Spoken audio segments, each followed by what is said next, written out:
Après une tournée rapide de la ville de Montréal, à l'heure du souper, il fait bon se retrouver autour d'une table bien garnie à l'hôtel Mont-Royal, où demeuraient les membres de la délégation soviétique.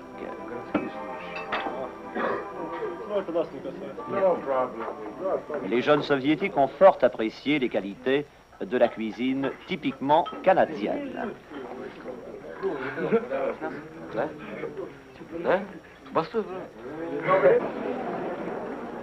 Ce soir, c'est la place des Arts qui les accueille. Ils sont venus goûter à la beauté du ballet Gisèle présenté par les grands ballets canadiens. Les organisateurs de ce séjour au Canada des jeunes soviétiques avaient su agencer un programme culturel bien équilibré. Pendant ces heures de loisirs, on oubliait la compétition et on tentait de s'approcher des coutumes de ses hôtes. Pour des jeunes de 15 ans, quel que soit leur pays d'origine, ces pays lointains relèvent toujours pour eux d'un certain mystère.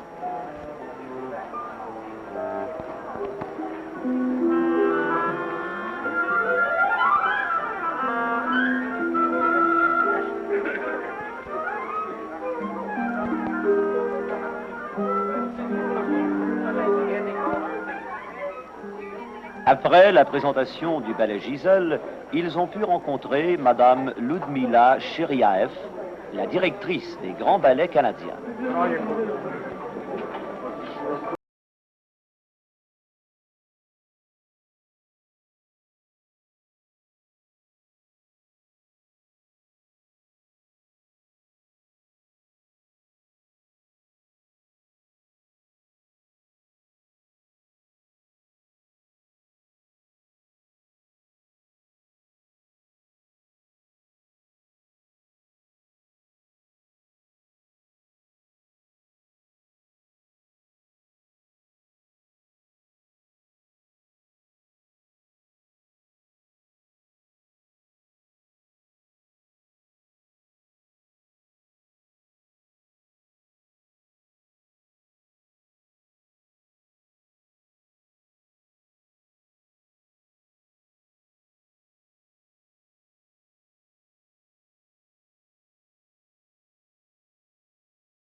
Les 6000 spectateurs n'ont pas tardé à manifester.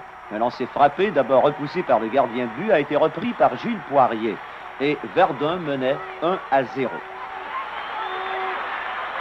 Dans ce premier engagement, Verdun a quelque peu dominé le jeu, mais les arrêts parfois spectaculaires des gardiens soviétiques les ont frustrés de quelques buts. Et à la 8e minute de jeu, lors d'une mêlée devant les buts, Andrei Chidin a créé l'égalité 1-1.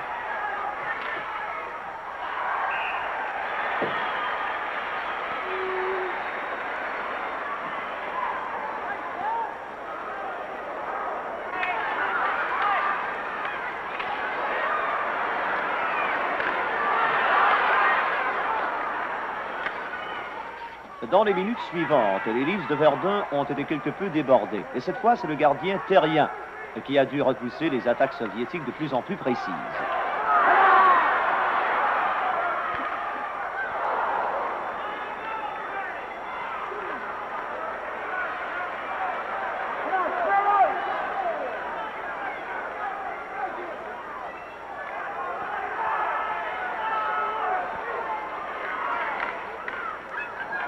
À mesure que la période avançait, les Soviétiques retrouvaient leur cohésion et c'est finalement Shurenko qui allait leur donner une avance de 2-1.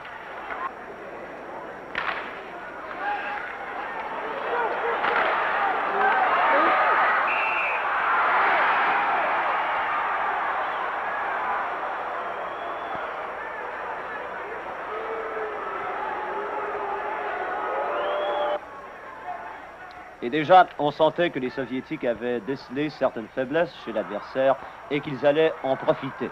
Ils patinaient plus vite et leur jeu d'ensemble était quasi impeccable. mystifiant de plus en plus la défensive du Verdun et obligeant le gardien à répéter les arrêts. À la deuxième période, la supériorité soviétique ne faisait plus l'ombre d'aucun doute. À la 12e minute de jeu, Shurenko perce la défensive et projette la rondelle dans les buts et c'est 3-1. Le nombre de lancers dans ce deuxième engagement est fort éloquent. 21 par les soviétiques, 9 par Verdun. Notre point fort, avait déclaré Kolmazov à l'arrivée de l'équipe à Dorval, est l'attaque. La preuve en est faite. Ici, Sergei Liak réussit le 4e but des Russes et après 2 périodes, c'est URSS 4, Verdun 1.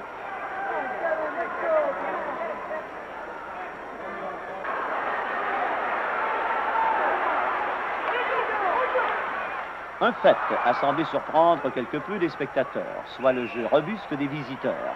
Des 14 pénalités décernées durant la rencontre, 9 leur ont été imposées.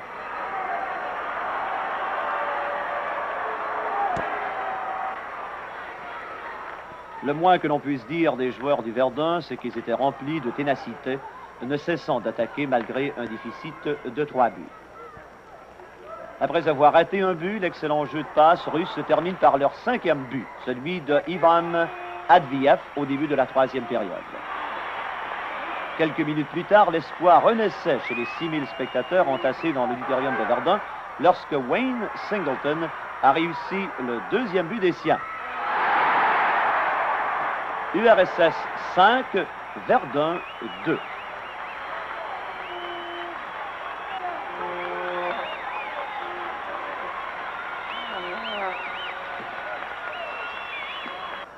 Les 7 dernières minutes de jeu allaient permettre à l'adversaire de concrétiser son avance.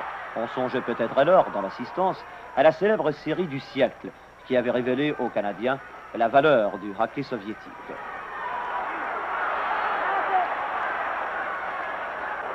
Avant la fin du match, les Soviétiques avaient marqué 8 buts, Verdun 2. 50 lancés par les Soviétiques, 39 par Verdun.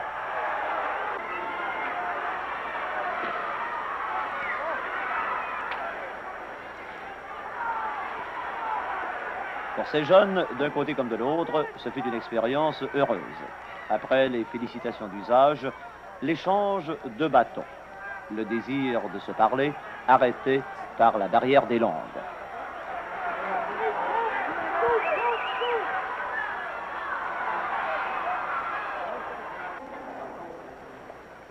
Les journalistes se sont entretenus par l'entremise d'un interprète avec Nikolai Golmazov.